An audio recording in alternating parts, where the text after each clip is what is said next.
ladies and gentlemen, we are professionals here, and we have a sock around the microphone. And as the wild Bill Fleming appears to play football, David Attenborough, 90, hero, ultimate man, actually. Don't you think? Him, Bruce Willis. David Attenborough and Bruce Willis. Well, yeah. David Attenborough gets my nod over anyone for Ultimate Man. Over Bruce Willis? Well, any other bloke, really. I don't really rate Bruce Willis. What but about David? I don't think David Attenborough could take Bruce Willis, a 50-year-old man, in the peak of his prime. Peak of his prime. David Attenborough's 90 years old. Well, yeah, but, you know, he has the experience. He might know if he's deadly. He might have trained with the SAS. You don't fucking know. He probably did. He's quite old. Yeah, he's old. He invented the SAS, if anything. So, but yeah, he's my candidate for top bloke. What's top man? He's like top man. I thought he was best fucking ultimate man. Ultimate man. Ultimate man. Ultimate bloke. He knows a lot. He knows I more know than a me. lot. Well, you don't know. I don't know about frogs. Well, you told me to put this sock over this microphone. That's not knowing a lot. It stopped it fucking popping. Stop popping, you fucking. The only thing you're popping is a fucking hip, you twat. David Attenborough pop a hip. He's 90. I'll tell you, he's on my list. Next to die. The only fucking thing next that's to popping. die. I'll be surprised if by the time this goes out, he's not dead. Well done, David. You heard it here first, ladies and gentlemen. He'll be dead by the time anyone sees this. I'll tell you what. The only thing that's popping in your fucking life is a fucking Pringles packet, you twat. Fat fuck. Pop in, lock in, drop in, all the good ones. Fucking snap, crackle and pop. Snap, crackle and pop.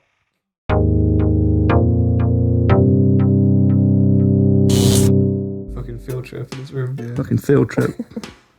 give me a huh. Daniel, you one more time. You're so close. Oh, well, that's probably... Maury, go huh. I'm never going to do that loud. Is there not a limit? I'm 3, by the way. On there anyway? You're 3? Yeah. Oh, no, that's what's going wrong. I could see this. Maury, go her. I just thought... Go her. Her. No. To be fair, Maury's never going to be allowed. Yeah. Alright, but hey guys. I will be into that microphone from here, so... Yeah. Well, I do a clap sync. 3, 2, 1, go! That was perfect. Yeah, that's probably perfect. But you need to do it when the game starts because it changes the legato, I think. I think it fucks with the legato. Oh, I'll just go. We'll do something in the game as well. No, it seems to be the same. No, I mean... Are you recording it? Oh, no. What? It's got a dodgy... Sorry? I'll try not to. It's a stamp on the floor. You never know how... Have you pressed record? Yes. Yes.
Sponsored by the Tamarian.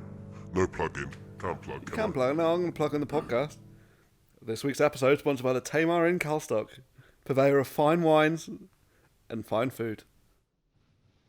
All right? Yeah. Yeah. Yeah. Right. This will be a bit of a shock to the listeners, to the viewers, because at the moment they're all probably sat in a room There's hopefully about 2 left. no. I'm hoping for around 10 people. I'm hoping that there's 10 people in the room. If you're watching this, look to your left, look to your right. If there is less than 10 people in this room, I'm getting up and walking out. Because I deserve more than that.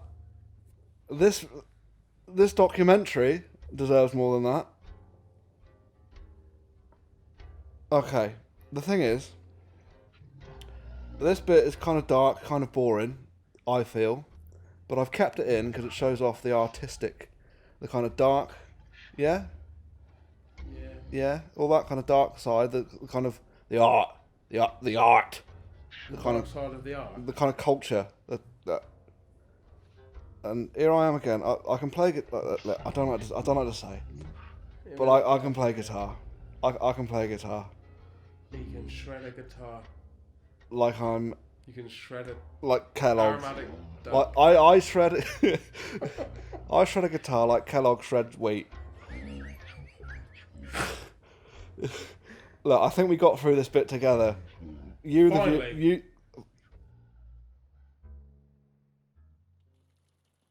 No, hang on a second. There's Here's a fucking chair. Fucking chair. Oh, for fuck's sake! A chair. Upholstery. see- What's that tell you, listeners? Well, I'll tell you now. I told you I'm ready for another career. Ready for another career. Also, he has time on his hands. When he says he's actually doing work, he actually means, oh, hang on a second, I'm going to go get a 1940s lean-back chair and reupholster it. Yeah. Look, I've been watching. I'll go down B&Q and pick the crappiest piece of material I can find. I will stab you in the face. That is expensive material. That was £6.55 a metre. Oh, Ellis. It's because it got Fox on it. Leicester City won the cup. Oh, for fuck's sake! Talk about football. Fuck, it's not a football show. Here we are, green screen.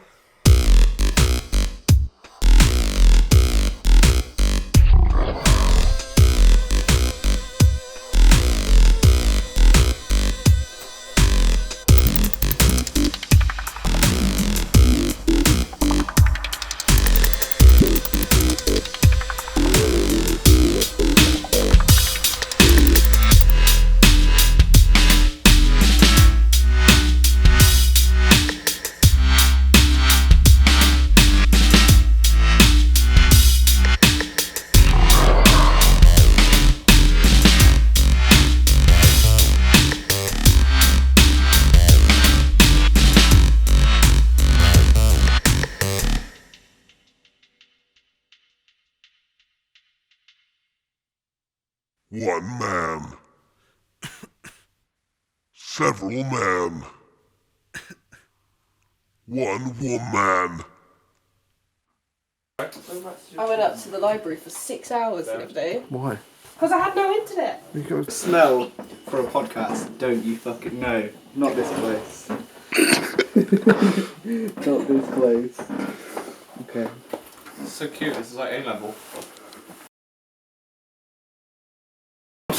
Why don't we use this as the table because it's wider? it needs something that the G clip can attach to either way. So, Or can it not attach to like well, yeah, it could do. I imagine. I don't know. the metal? So you mean Turn this way. What should I? Oh. okay? Let's not get them mixed up. Okay. Do you want to put a Not that it sticker really on? matters. Have you got like stickers? It's like Christmas.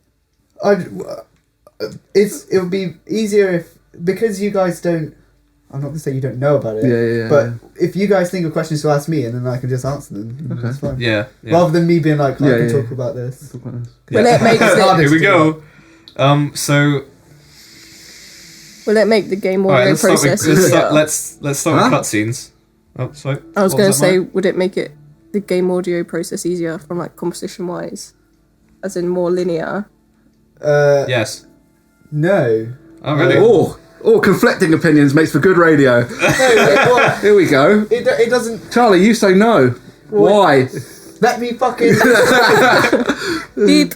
It doesn't make sense to say that it's like it's a one way or the other thing. It kind of like it just seeps into games. It's like But do you can think use- that's inherent in any medium that's audiovisual? That of course they're going to have cinematic aspects because it's a moving image fixed with sound. Yeah, sure. But I'm just saying it's become more prevalent as games have developed because the technology's allowed for it. And for audio, it's like it's now got to a point where you can have adaptive audio and you can go past the kind of film linearity. Oh my god, Dan, that was amazing. What is adaptive audio then? Basically, game audio that can kind of develop with or change based on variables that within the game programmers world. can set or players can change. So, say your health, like a really easy one is like the Call of Duty or whatever, Saving Private Ryan thing. Yeah. Where you get you get naded by someone and jelly goes on the screen and everything gets like high cut. Yeah. Like that's adaptive audio because it's changing based on game parameters. But you could do that with composition as well. So Yeah. but So, that's like the issue is I've talked about this too early because that's like the end conversation that you have with cinematization because it's like, okay, that is cinematization and that's either good or bad, but it's not really about that. It's about the fact that you're moving on from that by using adaptive audio and So you're using the audio to tell the story then? to Help tell the story? Yeah, of course. So it goes back to trying to make it as binary as possible. Is that necessarily a good thing or a bad thing in video game storytelling? Do games need a story even to be good? If you look at all the top grossing games, like Tetris, Well, this for is instance, it does have a story, but it's a bloody awful one. I talked about this really briefly. Does Tetris have a plot? Yes, something about They're coming to invade. coming to invade or something like that. Oh. Yeah, exactly. See, Mario is engrossed in this, in this particular plot. I talked about this really briefly in Yeah. my dissertation, where it's like games have kind of developed from being this kind of thing that you need to beat and get to the end. And there was this whole thing about Star Fox having like an easy mode or something. Oh, yeah. you can't die or something like that. Yeah. And there was this whole thing where essentially games have developed to a point where it's more about telling a narrative now rather than mechanically just being good at a game. And that's not necessarily the case with a lot of things. Like Super Smash Bros. And like fighting games and racing games, whatever. But like, are you going to tell me that Super Smash Bros. Has a story? No, I don't know. I'm not a Super Smash Bros. Expert. Mario? Has a Doesn't story Brawl have mode. a story mode? Yeah. It's like Tekken story mode where There's is not really a story yeah, to it. It's more like walking through. and then fight this guy. Yeah, pretty much. Yeah, it's a bit more sophisticated than like Tekken or Mortal Kombat. Right, but Style. my point is that we've moved... This summer, 6 men, 1 field, 6 bubble balls. Webby the Brazilian, Gigantor Scott, Richard Dick Wadland, Ginger Jack.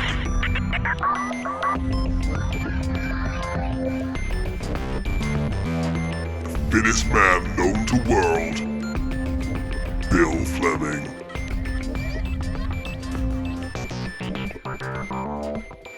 And yours truly, the Slug.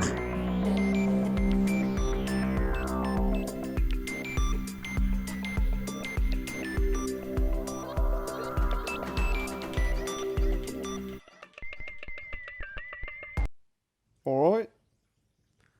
Yeah. You? Yeah. Yeah. You? Trying to be funny now, are we? Well, the thing is, what the listener of this won't hear is that we're now on take 300 odd, and what we're trying to do is we're trying to be funny. in any possible way we can, because the battery's running out. We've got some very quite dark, I would say very powerful footage, but it doesn't tell the kind of artistic story that you want it to tell. Well,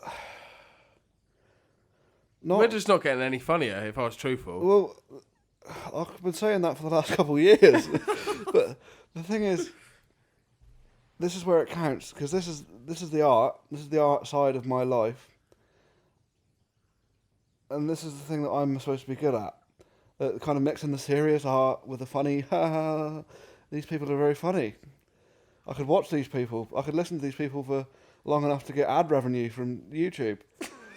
But the problem is, we're not very funny, and I think that that's something that we've had to come to terms with. It's like having a Ferrari in a car park. It All is. them horses, nowhere to gallop. A prime example of us just not being funny. I'm sorry to the listeners, to the viewers. Thank God that section's over.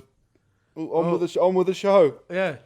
And here we come to the next non-funny part of this. Oh.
Two fat hairy bikers, they can fuck off. Who do they think they are? Who do they think they are? Two fat blokes on the sofa talking to a fucking microphone's better. We were fat way before them. Yeah, I'm more famous. YouTube famous. Check me out. Check me out. Full football, 2K15. Liam Pollard, this mad hope.